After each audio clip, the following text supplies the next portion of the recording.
अस्सलाम वालेकुम नाज़रीन, अॼु जी ॻाल्हि सां गॾु हाज़िर आहियूं। नाज़रीन, पाकिस्तान जो मंज़रनामो हिन वक़्तु केतिरनि ई हवालनि सां ॻणतीअ जहिड़ी सूरत हाल जहिड़ो आहे। हिक तरफ़ मुल्क जी मुआशी हालत इंतिहाई अबतर थी वई आहे, महांगाईअ माण्हुनि जे लाइ ज़िंदगी ज़हर करे छॾी आहे। उहो मसइलो पंहिंजी जाइ ते आहे। दहशतगर्दीअ जे देव हिकु भेरो वरी कर खयो आहे ऐं इंटरनल सियासी जेको मामिलो आहे, मुल्क में जेकी अंदरूनी सियासी इस्तेहकाम जो मसइलो आहे, उहो एतिरो त फ्रेजाइल थियल आहे, एतिरो त कमज़ोर थियल आहे जो हाणे मुल्क में कुझु पतो नथो पवे माण्हुनि खे त सुभाणे छा थियण वारो आहे। सियासी महाज़ आराई बि तेज़ थियल आहे। अॼु इन्हनि मौज़ूअनि ते गुफ़्तगू कंदासीं। मूंखे जॉइन कयो आहे हैदराबाद स्टूडियो में सीनियर जर्नलिस्ट आहिनि अब्दुल हफ़ीज़ आबिद साहब। वीडियो लिंक ते असां सां गॾु आहिनि सीनियर सिफ़ातकार जमील अहमद ख़ान साहब, ऐं पिशावर मां बि असांखे फरज़ाना अली साहिबा जॉइन कंदी। महिरबानी साईं, तव्हां असांखे जॉइन कयो। जमील साहब, गुफ़्तगू तव्हां सां शुरू कयूं था पिया त हीउ जेको टेररिज़म जी लहर ओचितो जंहिं वक़्त ते जंहिं माहौल में कर खयो आहे, उन पाकिस्तान लाइ चैलेंज नवां पैदा करे छॾिया आहिनि, पर पंहिंजी जेकी इंटरनल पॉलिटिकल सिचुएशन आहे उहा छा सम्झो था पिया त इन इन्वायरमेंट में इन्हनि नवनि चैलेंजिस खे मुंहुं ॾेई सघूं था? न, ॾिसो, इहा क़ौम जेका आहे तमामु रिज़िलियंट क़ौम आहे। इन क़ौम मां त उमेद रखी था सघूं, पर असांजे क़ौम जा जेके लीडर आहिनि उन्हनि असांजी उमेदनि ते जेको आहे बिल्कुलु न अची आया आहिनि। उहे असांजी आस उमेद उन्हनि पञे छॾी आहे, टोड़े छॾी आहे। पर असांजी इन नौजवाननि मां ई लीडरशिप उहे शयुनि खे संभालंदी। पर इन खां उहा पकी ॻाल्हि आहे, मथियां जेके चार खां आहिनि उहे तमामु अणावा आहिनि, तमामु ॾुखिया उहे। उन्हनि में असां कीअं उतां निकिरी था सघूं तरी इन मुसीबत मां, उहो असल मसइलो आहे। अॻिते वञी उन जा कुझु सोल्यूशन बि डिस्कस करे वठंदा, उते तव्हांजे नाज़रीन खे कुझु आज़ उमेद थी वेंदी। बाक़ी रहियो सुवाल त पाकिस्तान में छा थो थिए। पाकिस्तान में असां जेके गुनाह जेके असां कंदा आया आहियूं, पाकिस्तान जो आम शहरी त न, जेके असांजा जेके असां सां कंदा आया आहिनि, उन जूं हाणे सभु अकामुलेटिव रिज़ल्ट, सभु शयूं जेको जमा थी इन नतीजे ते ॻाल्हि पहुती आहे। इहो को इन साल वारी ॻाल्हि न आहे। असांजी मईशत जी तबाही शुरू थी पई उनखे जॾहिं खां वठी IMF जो 23rd प्रोग्राम आहे। IMF जो प्रोग्राम जो मक़सदु इहो हूंदो आहे त जहां वटि पैसा ढुकंदा हूंदा आहिनि तव्हां उधर कर्ज़ वठंदा आहियो। उन IMF जे करे पोइ ॿिया माण्हू जेके आहिनि कमर्शियल बैंक वारा, बायोलेटर जेके ॿिया मुल्क आहिनि, उहे तव्हांखे कर्ज़ टको पैसो ॾींदा आहिनि। त इन करे IMF प्रोग्राम इहो 23rd प्रोग्राम आहे। असां 23rd टाइम जेको आहे न, 23हों टाइम जेको आहे, असां पिननि ऐं उन्हनि ते मंगनि ते असां बीठा आहियूं। इन जो मतिलबु इहो आहे त जेके बि असांजा सियासतदान रहिया, मार्शल लॉ वारा हुजनि या असांजा इहे हुजनि सियासतदान हुजनि, उन्हनि सभिनीनि मां उन्हनि को अहिड़ी मईशत में सुधारो न आणियो। तव्हांजो ऐं मुंहिंजो तजुर्बो, मां पंहिंजो तजुर्बो ॿुधाए, इकोनॉमी को प्रियोरिटी रही न आहे। उनजी ॼाण उन्हनि खे एतिरी आहे। हाणे बि इन्हनि को लॉन्ग टर्म बि प्लानिंग न आहे, शॉर्ट टर्म प्लानिंग बि न आहे। पर यस, प्रॉब्लम आहे। ऐं जेका महांगाई थी वई आहे एतिरी 30% जेका इन्फ्लेशन वधी वई आहे, जेको हाणे IMF जी कंडीशन ॿिया उन ते लॻिया आहिनि, जेके तेल जूं जी क़ीमतूं वधी वयूं आहिनि, हाणे वरी वधाइनि था पिया 4 रुपया मथे महीने खां 7.5 वधाए छॾियूं। उन जो डायरेक्ट इम्पैक्ट हिकिड़े ग़रीब माण्हू ते तमामु घणो ईंदो। इन ग़रीब माण्हू जे नून ते, अटे ते, चांवरनि ते ऐं घासलेट ते जेका शइ वठंदा उहे उन्हनि जी पहुच खां ॿाहिरि थी वेंदी। तव्हां अंदाज़ो कयो त जेको अॼु खां 4 महीना पहिरियां माण्हू मतिलबु सेर हिकिड़ो अटे जो वठंदो हो, हाणे 3 पाव बसे खणे वठी सघंदो। इन जो मतिलबु छा थियो त उनजे घर जा भाती जेके पहिरियां 1 किलो में, 1 सेर में जेको खाई वठंदा हुआ मानी, हाणे उहो 3 पाव में उन करिणो पवंदो। न्यूट्रिशन ख़तमु थींदी, न्यूट्रिशन घटि थींदी, ॿिया मामला खाद खुराक घटंदी। उनजे करे पोइ न्यूट्रिशन घटंदी। न्यूट्रिशन घटण जे करे असां वटि स्टंटेड पॉपुलेशन जेका आहे, जंहिंजो मग़ज़ दिमाग़ पूरो या बुत पूरो न थियो आहे डेवलप, छो जो उन्हनि खे मानी उनजे माउ खे न मिली, जेके जेॾीमहिल इहे ॿार ॼणिया विया, ऐं इहे ॿार जेके आहिनि इन्हनि खे मानी पूरी न मिली, न्यूट्रिशन न मिली। इन जे करे इन्हनि जो दिमाग़ जेको आहे हिकिड़े आम माण्हुनि खां घटि कमु थो करे। जमील साहब मां हू पियो पुछां 48-49% उहे आहिनि। हाणे इन जेके असां वटि सूरत हाल आई आहे उहो वेतरे खे ख़राब कंदी ऐं माण्हू खे पहुच खां ॿाहिरि थी पवंदी। असांखे इहा ख़बर आहे त दुनिया में बि भौचाल आहे। इन वक़्तु बर्तानिया में 5 लाख टीचर स्ट्राइक ते आहिनि। टोटल मिलाए को उन्हनि जा 12-15 लाख माण्हू स्ट्राइक ते आहिनि। उन्हनि खे प्रॉब्लम आहे, उन्हनि खे प्रॉब्लम आहे, पर उन्हनि जो हल उन्हनि वटि सेफ्टी नेट आहे, उन्हनि वटि सेफ्टी जो प्रोग्राम आहे, उन्हनि वेलफेयर जो प्रोग्राम आहे। बुख न मरण ॾींदा। असां वटि को तरीक़ो न आहे। माण्हू बुख मरंदा ऐं बुख मरंदा त कंहिंजी गिची पवंदा, पोइ जेको आहे मामिलो ख़राब थी पवंदो। इन करे मुल्क में इन वक़्तु असांखे क्विक फिक्स सोल्यूशन खपे। जी जमील साहब, तव्हां फाना जेकी मुल्क जी इकॉनॉमी सिचुएशन आहे उन ते बि ॻाल्हायो, पर मां ख़ासि तौर तव्हां सां हुन हवाले सां बि ॻाल्हि करणु पई चाहियां त हीउ जेको ओचितो हिकिड़ो भेरो वरी दहशतगर्दीअ जो मामिलो शुरू थी वियो आहे, ओचितो त न आहे, गड़बड़ किथे थी हुई? हिकिड़े मरहले ते त असां चयो त इहे असांजा भाउर आहिनि, 40,000 आणींदासीं, 50,000 आणींदासीं, सेटल कंदासीं, पर लॻे थो त उहा जेकी अप्रोच आहे उहा सॼी ग़लति साबित पई थिए न। न, उहो त ॾिसो न, असांजी अप्रोच 79 खां ग़लति साबित थी न। 79 में जेॾी महिल असां अफ़गान वार में वञी लथासीं, असांखे पटको पाराए CIA वारनि, अमेरिकन्स ऐं 60 ॿिया मुल्क, सऊदी अरेबिया ऐं सभु, उन्हनि असांखे पटको पाराए तयारु करे अफ़गानिस्तान में लाहे छॾियो। असां मुजाहिद थी वियासीं। उन वक़्त जी हिस्ट्री चयो त सभिनीनि खे ख़बर आहे, इन करे मां उन ते वक़्तु नथो वञाइणु चाहियां वधीक। उन हिस्ट्री खे तव्हां ॾिसो त उहे मुजाहिद थिया, मुजाहिदनि खां पोइ उहे तालिबान थिया, तालिबान खां पोइ उन्हनि खे असां ब्रांडिंग करे छॾी दहशतगर्द, ऐं पोइ अॼु उहे उन पॉलिसीज़ जो नतीजो असां लोड़नि था। अचो हाणे जल्दी ते असां पोयनि साल ॿिनि में छा कयोसीं, पोयनि 3 सालनि असां पोयनि 2 सालनि में उन्हनि खे जीअं अफ़गान तालिबान आया, उन्हनि खे असां रिक्वेस्ट कईसीं, असां ॿाहिरि अची विया, असां वञी उते चाहियूं पिया हुते। बिल्कुलु असांजो जेको सरबराह हूंदो हुन वक़्त जो अस्करी इदारे जो जेको करता धरता हुयो, उहो जेको वञी उते चाहियूं शायूं पिए पियो, फुटो पियो चकराए, त असांजे ॿाहिरि अची विया। उन वक़्तु बि असां जहिड़ा माण्हू चवनि पिया त थोरो होश जो नाखून वठो, इहो अॻिते वञी जेको आहे हिनखे हैंडल करणो पवंदो, मसइलो वधी थो सघे। दोहा एग्रीमेंट में जेके शयूं इहे पूरी न थींदियूं, उहे न पूरी थींदियूं त कमु ख़राब थी पवंदो। जेॾी महिल कैदी पिया उन्हनि खे छॾनि, तक़रीबन 8,000 कैदी, असां रिक्वेस्ट कईसीं, हथ ॿधोसीं पंहिंजे ॿारनि खे, अफ़गान तालिबान खे, ते 800 माण्हू असांजा इहे घुरबल आहिनि, इन्हनि असां वारदातूं कयूं आहिनि, इन 80,000 माण्हुनि जूं जानूं वरितियूं आहिनि, शहीद कयो आहे। इन में काफ़ी माण्हू मुलवस आहिनि, इन्हनि खे असांजे हवाले कयो। उन्हनि असांखे डटो शटो ॾेई हिकिड़ो माण्हू बि हवाले न कयो। पोइ छा थियो त पोइ गवर्नमेंट में उन्हनि छा कयो त उन्हनि असांखे मल्हाए वरितो त बाबा तव्हां हिन सां डायलॉग कयो, तव्हांजा पंहिंजा माण्हू आहिनि, तव्हां हिननि खे वठो, हिननि खे मारियो न, हिन सां विढ़ो न, पर हू विढ़नि, असां न विढ़ूं। अच्छा, पोइ असां मञीसीं ॻाल्हि उन्हनि जी, छो जी असां ॿार हुया अफ़गान तालिबान, त असां ॻाल्हि मञीसीं। उन्हनि विच पिया, पर चइबो पोइ माण्हू बि छॾे ॾियो, ठीकु आहे, हाणे को उमिरि कैद में आहे, ॿियो आहे, टियों आहे, छॾे ॾियो, उन्हनि खे अचण बि ॾियो, पंहिंजी फैमिली सां अची सेटल थियनि। असां चयो बिस्मिल्लाह, आया हिते त वरी कमु खड़को शुरू थी वियो त उतां जा मुक़ामी माण्हुनि जुलूस कढिया त मजबूर थियासीं असां। अच्छा, उन्हनि खे असां चयोसीं, उन्हनि चयो त असां पंहिंजी जेका मुआइदो आहे असां टोड़ियूं था, वरी असां एक्टिव थी था वञूं, त इहो हाणे एक्टिव थी विया आहिनि, मुआइदो टुटी पियो आहे। दुनिया जी तारीख़ आहे ते तव्हां जेॾी महिल टेररिस्ट ग्रुप सां मुआइदो कंदव, उन्हनि खे तव्हां घर ॾींदव ऐं उन्हनि खे तव्हां पोज़ीशन ऑफ स्ट्रेंथ तव्हां न ॻाल्हाईंदव, त तव्हां सां उहो ई कंदा जेके अॼु था कनि। उन वक़्त खां तव्हां ॾिठो जेको पहिरियां थींदो रहियो आहे, उहो पेशावर खां ख़ैबर खां वठी कराची ताईं इहा लहर डोड़ंदी।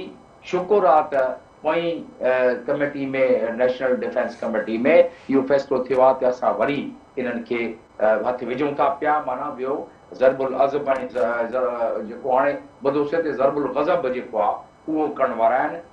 सूनर देन लेटर हाणे करे छॾनि, जीअं न कंदा त उहो गिची पवंदा तव्हांजे अची। ऐं इहे जेके इकॉनमी जी मां ॻाल्हि कयां पियो पोइ हुन में, त इकॉनमी तव्हांजी बिल्कुलु ईअं ख़तमु डामाडोल लॻी पई आहे। उहे इकॉनमी में एतिरी जान न आहे त तव्हां ऑपरेशन कंदव ऐं हुनजा पैसा बि तव्हांखे भरणा पवंदा। उहे पैसा तव्हां न भरे सघंदव, तव्हां उन मामले में ख़र्चु न करे सघंदव सिक्योरिटी ऑपरेशन में। उन वक़्तु तमामु ॻाल्हि ॾुखी थी पवंदी। हिकिड़ी त कापूरो धक जेको असांखे आहे इकॉनमी जो, ॿियो असांखे रोज़ानो दहशतगर्दी जो आहे। ते असांखे ॿई इकॉनमी जेका आहे मुंहिंजे लाइ उहा वॾी दहशतगर्दी आहे। दहशतगर्दी जेका हाणे थिए पई उन खां वॾी दहशतगर्दी आहे। इन में जमील साहब पाण गुफ़्तगू जारी रखूं था, गुफ़्तगू जारी रखंदासीं, पर ब्रेक थियो आहे। अब्दुल हफ़ीज़ आबिद साहब खे बि शामिल कंदासीं। तमामु अहम नुक़्ते ते तव्हां गुफ़्तगू छॾी आहे, पर ब्रेक वठूं था।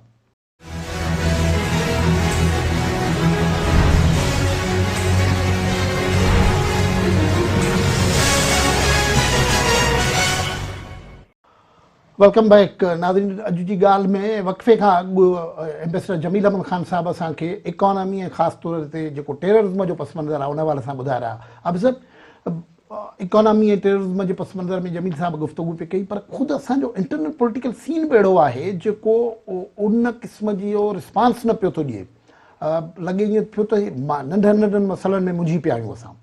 देखिए जी, दोनों माशी हवाले से भी और अमन अमान के हवाले से भी दोनों बहुत इस वक्त संगीन नौइयत के इशूज़ हैं। ये हमारी जो सलामती की पॉलिसीज़ जो हैं उनमें कभी तसलसल नहीं रहा, और ये जो इस वक्त ये फेज़ जो हम इस वक्त जो है हमारे सामने है, ये आपने देखा कि गुज़श्ता हुकूमत में सूबाई सतह पर, वफाक की सतह पर अपेक्स कमेटियाँ जो है वो बनी थी। एक नेशनल एक्शन गुज़श्ता हुकूमत में खामोश थी, जो आज फिर जी वो जो है वो बनी थी। एक नेशनल एक्शन प्रोग्राम पर एक इत्तफाक राय था, उस पर एक प्लान बना था, उसके मुताबिक जो है वो उस पर अमल भी हो रहा था।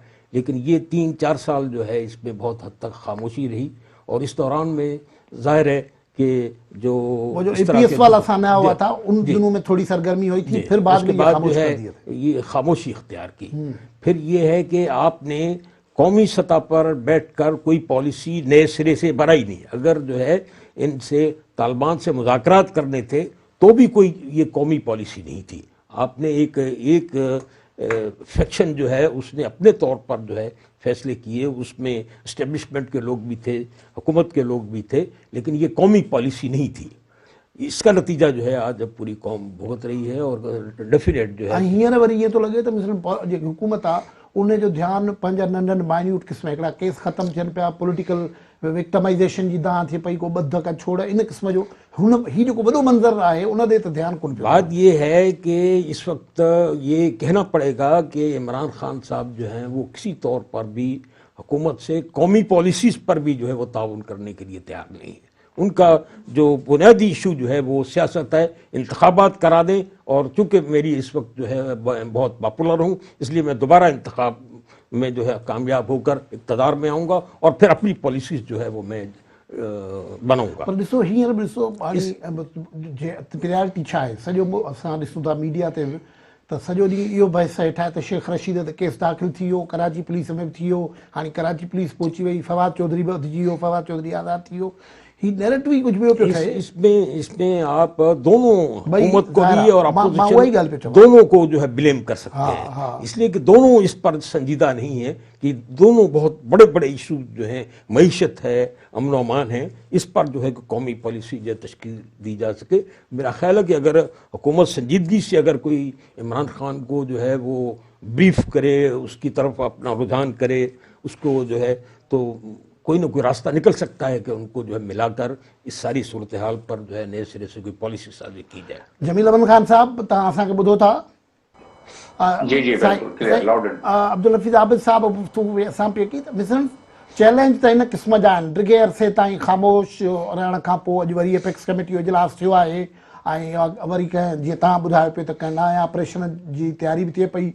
ॿिए पासे जेको पॉलिटिकल सीन आहे उन में त असीं वरी ॾिसूं पिया त पार्लियामेंट्री लॉजिस ते PTI जे मुस्तफ़ी थियल या मेंबरनि खे ख़ाली करायो पियो वञे, ऐं हेॾां जेको पॉलिटिकल रिस्पॉन्स आहे उनखे कीअं था ॾिसो, हीउ जेको पॉलिटिकल सीन ते थिए पियो थो? इहो मज़ाक़ आहे, इहो रिस्पॉन्स छा आहे त मज़ाक़ आहे, इहो क़ौम मरे थी पई, बुख थी मरे, ही पाण में ॿिए जेकी थी पिया आहिनि पंहिंजा स्कोर था सेटल कनि। ठीकु आहे, असां नथा चऊं त जिन्हनि माण्हू ॾोह कयो आहे त उन्हनि खे न ॿधो था, बिल्कुलु ॿधो, पर उनजो तौर तरीक़ो जेको आहे, जेको कानून क़ाइदो जे मुताबिक़ आहे, उहो ज़रूरु कयो। फवाद चौधरी जी हैसियत हिकिड़ी SHO खां वधीक उनजी नाहे, पर जेको उनजे मुंहं ते कपिड़ो रखी ऐं कयो आहे उनजे मज़हब था कयो। ठीकु आहे, फवाद चौधरी जंहिं हिसाब सां PTI जो खानो ख़राब हुन कयो आहे उहा पंहिंजी जाइ ते, उहो असांजो वास्तो न आहे, असां इंडिपेंडेंट एक्सपर्ट आहियूं, पर उन जेको अंदाज़ आहे, जेको उनजो तरीक़ो आहे, जेको ॻाल्हाइणी ॿोलाइणी आहे, जेको मिलण जुलण आहे उनजो, उहा हिकिड़ो SHO सूबेदार खां मथे न आहे। पर इन जो मतिलबु इहो न आहे त हुनखे तव्हां हुते कपिड़ो विढ़े ऐं तव्हां अची पेश कयो, हुन ॾोकियो आहे हुनखे तव्हां कानून पंहिंजो रस्तो वठंदो। ऐं इन मुल्क में असांखे ख़बर आहे त जेके बि पॉलिटिकल पार्टियूं उन्हनि ईंदी रहियूं आहिनि काफ़ी अरसे खां, उहे हिक ॿिए सां स्कोर सेटल कंदियूं आहिनि। इन खां वधीक कहिड़ो वधीक वॾो एग्ज़ाम्पल हूंदो जे हिस्ट्री में वञूं त 12 साल आसिफ ज़रदारी खे जेको अंदरि रखियो आहे उनजो हिसाब केरु ॾींदो, भुटे जे पाई चाढ़ियो आहे उनजो हिसाब केरु ॾींदो। त इन लिहाज़ सां लेखो जे करणु वियूं त उन में हिकिड़ो ॿियो जेको आम मामिलो थियो आहे त इन वक़्तु दहशतगर्दी जेको तव्हां माण्हू सम्झनि था पिया न त ही सभिनीनि खां मथे आहे प्रॉब्लम पाकिस्तान जो, न, दहशतगर्दी ते आहे ई आहे सॼी दुनिया में मसइलो। 100 असांजा 100 हिकु माण्हू जेके शहीद थी विया, इन जो ॾुख, इन जो अफ़सोस पाकिस्तान जो APS खां बाद इहो एतिरो वॾो सानियो थियो आहे, वॾो सानियो थियो आहे, हिन कोई शक न आहे।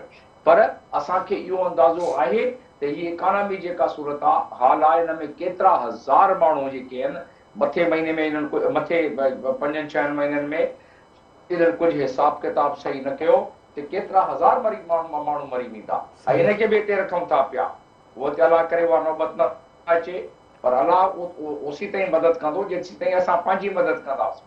सियासतदान जो तव्हां हाल था पुछो त सियासतदान जो आबिद साहब बि आहे, उन बाक़ी तव्हांजा नाज़रीन के सियासतदान लाइ त हिकिड़ो बैत मां उर्दू में चई थो सघां त बदन मौजूद लेकिन सर नहीं है, बदन मौजूद लेकिन सर नहीं है, यहाँ कोई भी रहबर नहीं है।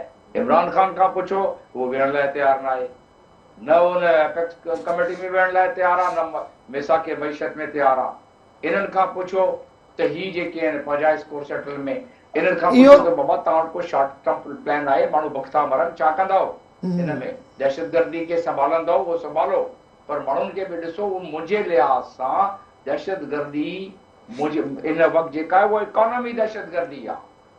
इकोनॉमी माण्हुनि खे दहशतगर्दी खां वधीक सट पहुचाईंदी। जमील साहब हिकिड़ो ॿियो मामिलो थियो आहे त मरियम नवाज़ ख़ामोश हुई, पोइ जीअं हिते इलेक्शन जो ज़मानो थियो आहे त एडिशन 2 तौरु उहो वरी अची वई आहे। जेकॾहिं बिल्कुलु हार्ड पॉलिटिक्स जेकी आहे न, जेका न्यूमेरिकल पॉलिटिक्स जंहिंखे चवंदा उहा ॾिसूं त मरियम नवाज़ जेको विञायल ग्राउंड आहे उनखे गेन करण में केतिरो कामयाबु वञी सघे थी पई हिननि हालतुनि में?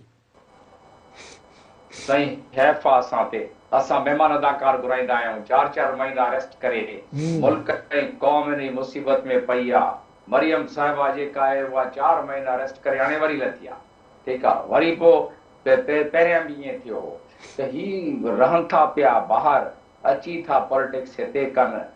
जंहिं क़ौम ऐं जंहिं मुल्क जा लीडर सियासत खे तिजारत सम्झनि, सियासत खे बसि ईअं तफ़री सम्झनि, त उन मुल्क जो जेको असां वोट ॾेई पहुचंदा आहियूं, जेको सिस्टम आहे, तव्हां मां मुतवसत तबिके जो माण्हू जेको टाई जेको आहे सफ़ीर हूंदो हो त टाई शाई वरितियूं हुयूं त उहे अञा ताईं हलनि थियूं पियूं, उहो टाई शाई पाए सफ़ेद पोशी में हले थो पियो। प्रोफेसर, डॉक्टर, लेक्चरर, ॿिया माण्हू जेके आहिनि उन्हनि खे उहो महिनत पंहिंजी कंदा रहनि। इहे सियासतदान जेके आहिनि उहे वरी ॿाहिरि वञी सेटल थी वञनि, जेॾी महिल मर्ज़ी अचनि, अची हिते बेवकूफ़ माण्हुनि खे ठाहे उहो करे। इन करे जेको हाणे नौबत मां ॾिसां थो पियो, असां सभिनीनि खे आज़माए वरितोसीं, मथियों वक़्तु जेको अचे थो पियो, बदकिस्मतीअ सां उन सियासतदान सभु सौगा थी वेंदा, जेको मूंखे नज़र थो अचे। जमील साहब इन जुमिले ते आबिद साहब खे बि इन करायूं था, आबिद साहब मरियम नवाज़ साहबा वरी आई आहे, गॾोगॾु वरी कहाणी इहा आहे त इहो मिसाल तौरु ज़रदारी साहब पंजाब में इन पोइ केस, इहो सीन छा आहे? देखिए जी, फवाद चौधरी साहब का मामला जो है उतां खां निकिरी हाणे त शेख रशीद बिलावल ईअं अची पहुता आहियूं। शेख रशीद साहब کے خلاف جو ہے آصف زرداری پر جو الزامات لگائے، شیخ رشید صاحب کے خلاف جو کیس بنا ہے، تو اس کے بعد انہوں نے اس کا ملبہ جو ہے عمران خان پر ڈال دیا ہے کہ جی جناب میں تو عمران خان کے ساتھ کھڑا ہوں، انہوں نے یہ کہا تھا اور میں نے کہہ دیا۔ یہ فواد چودھری نے کہا کہ میں تو نیلسن منڈیلا بن گیا ہوں، لیکن ان کو یہ معلوم نہیں کہ نیلسن منڈیلا کیا چیز تھی۔ نیلسن منڈیلا اشتعال انگیزی، تعصب، نفرت پھیلانے والا آدمی نہیں تھا۔ اس نے برداشت، ڈائلاگ کی سیاست جو ہے وہ اپنائی، اور اس کے نتیجے میں جو کالے گورے ایک دوسرے کے دشمن تھے ان کو ملا کر ایک قوم جو ہے وہ اپنے ملک کو بنا دیا، آگے بڑھایا۔ یہ سارے نفرت کی بنیاد پر سیاست ہے تو چونڈن جو سال ہے ان میں تو تھوڑو سینسیبلٹی پرویل کرے جو نہ تو چونڈو کی تھی نیو ہی تو ایک نفرت جی اساں کے شاید اور نیلسن منڈیلا جو کو شاگرد نہیں ملی ون یا تا اساں جو مقدس قدر سوری عابد صاحب کہو صحیح پلیز کیری آن۔ ہاں تو ٹھیک ہے انتخابات کی سیاست بھی آپ کریں، لیکن جو قومی ایشوز ہیں، قوم کے ایشوز ہیں، لوگوں کے ایشوز ہیں، ان کو بھی تو دیکھیں۔ لوگوں کا امن و امان ہے، جان کا مسئلہ ہے، جانیں خطرے میں ہیں، دوسری طرف لوگ جو ہے 1 کلو آٹے کے لیے قطاروں میں لگتے ہیں، وہاں ڈھیر ہو جاتے ہیں، مرتے ہیں، روز مرتے ہیں۔ اساں کے ڈپ بھی تھے تو بین اندن تے ہن قسم جی صورتحال تھی تو روز مانو رستن تے نکری آیا، اساں وٹ اñا تائیں یہ صورتحال نہ پئی تھے، کنٹرول ہیٹھا ہے، پر یہ ڈپ تو موجود ہے۔ یہ قوم میں مایوسی ہے، وہ ان کو حکومت سے، حزب اختلاف سے کوئی اچھی امید نہیں ہے۔ سب کو آزما چکے ہیں، ساری پارٹیوں کو آزمایا جا چکا ہے، سب نے جو ہے قوم کو مایوس کیا ہے۔ اس کا نتیجہ ہے اس مایوس قوم کو اگر کوئی دلاسا نہ دیا گیا، اس کو کھڑا نہ کیا گیا، تو اس کے نتیجے میں آپ کا ملک ڈوب جائے گا۔ اس لیے ہمیں سمجھنا چاہیے کہ یہ کسی ایک کا، کسی ایک پارٹی کا، کسی ایک فرد کا، کسی ایک سیاستدان کا، کسی ایک حکومت کا نقصان نہیں ہے، یہ پورے ملک اور قوم کا نقصان ہے اگر ہم اس طرح اچھا ان جو احساس ہنن کے نہ ہے یا اترا سادہ ان جو سمجھ نتھی اچن مانن ناقابل برداشت حد تائیں مہانگائی تھیندی ونے تھی پئی، لا اینڈ آرڈر جی سچویشن خراب ہے، ٹیررزم خراب ہے، فائنانس جی پوزیشن خراب ہے، پر اساں وٹ اñا تائیں ضمنی الیکشن جنرل الیکشن کھیل پئی تھی نا۔ سب کو اندازہ ہے، سب کو علم ہے، لیکن ان کا ویژن نہیں ہے۔ ان کے چھوٹے چھوٹے اپنے ذاتی مفادات جو ہیں، سیاست کے مفادات، پارٹیوں کے مفاد جو ہیں ان کی ترجیح ہے۔ یہ بہت المیہ ہے، قومی المیہ ہے۔ اب صاحب پان گفتگو جاری رکھوں تھا، جمیل امن خان صاحب بھی اساں گڈ آہن، پر بریک جو وقت ہے بریک وٹھوں تھا۔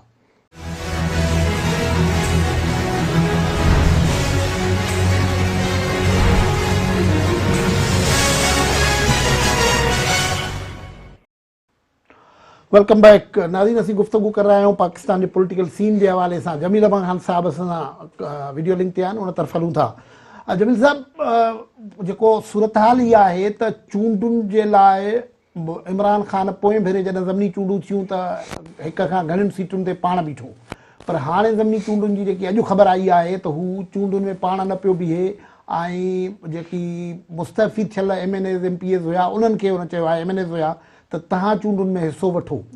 गॾोगॾु गवर्नर्स जेके आहिनि पंजाब ऐं KP जे गवर्नर्स इलेक्शन कमीशन खे ख़त लिखियो आहे त मुल्क जूं हालतूं ठीकु न आहिनि ऐं मुआशी हालत ठीकु न आहे, दहशतगर्दीअ जो माहौल आहे, चूंडुनि वारे इन मामले ते सोचियो। छा चूंडूं वारो मंज़र किथे वञी बीहंदो? केतिरा माण्हू सम्झनि था त बुरनि हालतुनि में बि, जंग जे हालतुनि में बि डेमोक्रेटिक प्रोसेस हलणु घुरिजे। साईं बिल्कुलु ॾिसो दुनिया में जेके डेवलप्ड कंट्रीज़ आहिनि, जेके तरक़ी याफ़्ता मुल्क आहिनि, जेके तालीमी याफ़्ता मुल्क आहिनि, जेके सुजाग वारा मुल्क आहिनि, उहे उन में तूफ़ान अचे, उते सैलाब अचे, उते जंग थिए, इलेक्शन थींदा आहिनि। इलेक्शन थियणु खपे। जीअं तव्हांखे डेमोक्रेसी, असां democracy, we are the proponent of democracy. Democracy is the answer to all the prosperity and progress. पर उन में हाणे डेमोक्रेसी हलाइण वारा जेके आहिनि उहे एतिरो कमु ख़राबु करे छॾनि त प्लेट में ठाहे ॿियनि खे ॾेई छॾनि त पोइ डेमोक्रेसी असांजी मुक़दर काॾे वेंदो। मां तव्हांखे पंहिंजे लीडरनि जे बारे में शेयर हींअर ॿुधायुमि ऐं उन जो सॼो फ़लसफ़ो आहे। ठीकु, हाणे जेके क़ौम मायूस आहे, जीअं आबिद साहब बि चयो पियो, हक़ ते मायूस आहे, सच ते मायूस आहे। क़ौम खे जो मायूसी छा, पेट में बाहि भरी पई आहे, मायूस न थियनि त छा? हिते को राग आहिनि, ज़ाहिर आहे उहो मायूस थींदा। पेट जी आग ते हर माण्हू खे मायूस कंदी न। शुक्र कयो ते असांजी क़ौम साबिर क़ौम आहे। असांजी क़ौम हिकिड़ो ॼणो जेको आहे 1 किलो अटे जो आणींदो आहे त 15 पारी भाती जेके आहिनि सनियूं मानी पचाए अध मानी करे ऐं बर्फ़ सां ऐं मिर्च सां खाई वठंदा आहिनि। मुंहिंजे हिन धरती जा माण्हू एतिरा साबिर आहिनि। मुंहिंजे हिन धरती जा नौजवान भी काफ़ी उन्हनि में बर्दाश्त आहे, पर सोजाग आहे।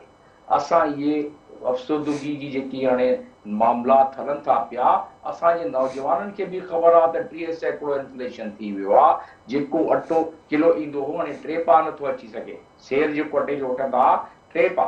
असांखे बि ख़बर आहे त 2.5 ट्रिलियन जो जेको असां वटि सर्कुलर डेट आहे। असांखे बि ख़बर आहे त $130 बिलियन जो एक्सटर्नल डेट आहे। असांजे नौजवाननि खे बि ख़बर आहे त एतिरो ई असांजो इंटरनल डेट आहे। असांजे नौजवाननि खे बि ख़बर आहे त इन मुल्क खे सभिनीनि लुटियो आहे। जेके बि हुया लुटे विया।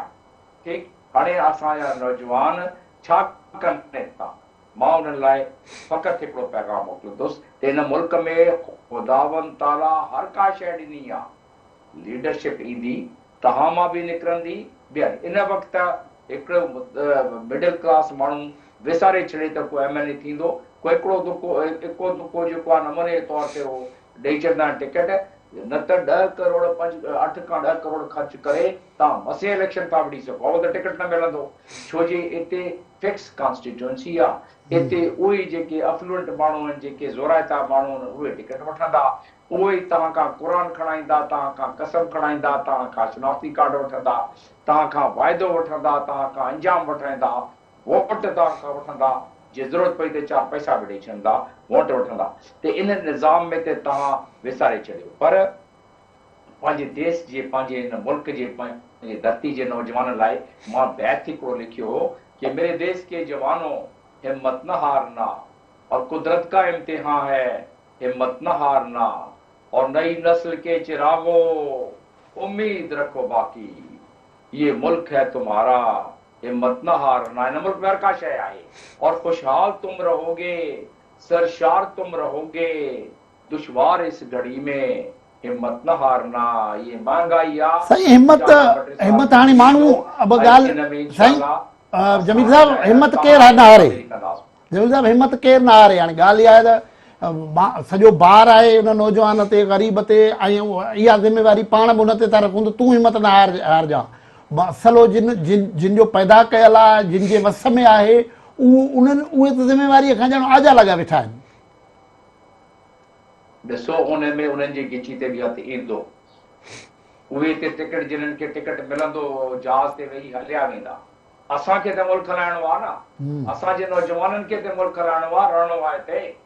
त इन करे हाणे पोयनि वक़्तनि में छा थींदो आयो आहे, तव्हां उन्हनि खे फाई ॾेई छॾियो। ठीकु आहे, तव्हां हुन ते केस हलाए छॾियो। इन वक़्तु ॾिसणो इहो आहे त मर्दे मोमिन खपे। नेल्सन मंडेला जी ॻाल्हि पई हले, मर्दे मोमिन खपे जेको अक्रॉस द बोर्ड ताकि मईशत जे हिसाब सां इन महीने में केतिरा पैसा टुकड़ कमाए था सघूं असां, उन जो तरीक़ो आहे। मां पंहिंजे आर्टिकल में बि लिखियो आहे त असांखे इन वक़्तु ज़रूरत आहे त मथे 3 महीननि में असां केतिरा डॉलर कमाए था सघूं, ऐं असां वटि आहे तरीक़ो। सिर्फ़ु इहे सुता पिया आहिनि, पंहिंजा केसिस फ़क़ति माफ़ करण में इहे कामयाब थी विया आहिनि ऐं लॻा पिया आहिनि। इन्हनि खे इहो होश न आहे त माण्हुनि जी पेट जी बाहि वञी किथे पहुती आहे। इहे पेट जी बाहि इन्हनि खे साड़े छॾंदी। चलो आबिद साहब जेको पॉलिटिकल पार्टीज़ हिन वक़्तु बि जंहिं कन्फंट्रेशन जे माहौल में आहिनि, इन में चूंडूं कीअं थींदियूं, जेकॾहिं थींदियूं त छा हूंदियूं? वरी साॻियो कमु त न हूंदो जेको 2011 जे चूंडुनि में? कोई शुबा नहीं है कि जमहूरियत में इंतखाबात ही तब्दीली का रास्ता है, इसमें कोई शुबा नहीं है। लेकिन अगर फर्ज करें कि इन हालात में अगर इंतखाबात होते हैं तो इसकी क्या ज़मानत है कि यही इस वक्त जो फेस चल रहा है ये अगली हुकूमत के साथ भी ये नथी नहीं होगा।